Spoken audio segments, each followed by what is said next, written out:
skillful heart. My name is Samantha, and today I'm going to be showing you guys how to do a DIY Valentine's Day gift box. Okay, and this one is specifically just chocolates. Okay, I have another video of the same type of craft or gift. However, it has different assortments like a teddy bear, and it has a few chocolates in that, but it also has like champagne and a champagne glass, and some filler paper. So if you're looking for something that's a little bit more elaborate with a little bit more stuffings in it, check that video out. You can find that on my YouTube page.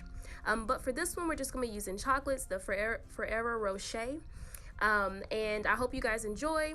Please like and subscribe to the channel and leave a comment. Let me know what you think about this craft. How did it come out for you? If you tried it, I would love to know your experience.